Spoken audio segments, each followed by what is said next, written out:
baarlamaanka dowlad goboleedka Jubbaland ayaa maanta ansixiyay golaha wasiirada uu soo magacaabay madaxweynaha dowlad goboleedka Jubbaland Axmed Maxamed Islaam Axmed Madoobe iyadoo cod gacantaaga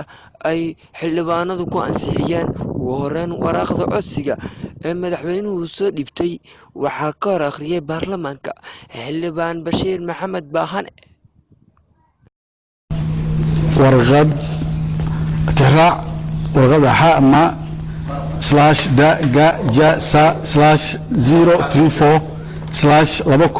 /da/ja/034/2016 taariikhdu waa Juun 9keedii 2016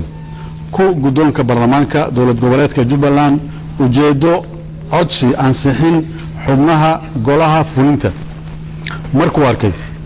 dastuurka dowlad goboleedka Jubbaland cutubkiisa afraad qodobka 72 faqradda 3 ee ku aadan awoodda madaxweynaha ee magacaabidda xubnaha golaha fulinta markuu arkay baahida loo qabo in si degdeg ah loo dhiso golaha fulinta ee dowlad goboleedka Jubbaland markuu arkay xubnaha golaha fulinta oo dhameystiran isla markaana ah mid ku salaysan isu dheelitirnaanta saami qaybsiga ee bulshooyinka Jubbaland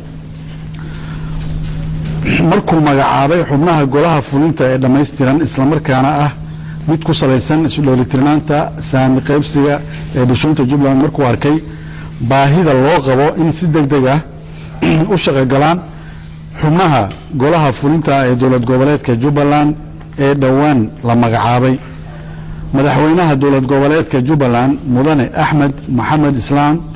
wuxuu ka codsanayaa golaha sharci dejinta ee Jubbaland inay ansixiyaan xubnaha golaha fulinta ee uu dhawaan soo magacaabay madaxweynuhu tixraac warqad xama dagajasa ee 30/2016 taariikhda 15 May 2016 ujeedo magacaabid madaxweyne ku-xigeenyaal markuu arkay dastuurka dowlad goboleedka Jubbaland cutubkiisa afraad qodobka 72 faqradda 3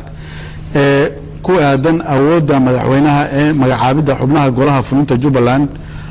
markuu arkay baahida loo qabo in si degdeg ah loo dhiso golaha fulinta ee dowlad goboleedka Jubbaland markuu la tashaday guddoonka iyo xubnaha golaha sharci dejinta ee dowlad goboleedka Jubbaland madaxweynaha dowlad goboleedka baarlamaanka dowlad goboleedka Jubbaland ayaa markii dambe cod gacantaaga ku ansixiyay golihii wasiirada uu soo magacaabay natiijada ayaa waxaa ku dhawaaqay oo warbaahintu sheegay gudoomiyaha baarlamaanka dowlad goboleedka Jubbaland xildhibaano sharafta leh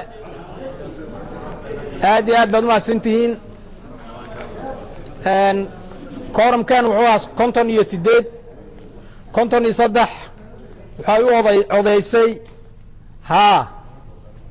maya waxaa diiday 2 3na waa ka aamustay sidaa daraaddeed dowladdii madaxweynaha uu keenay waa ansax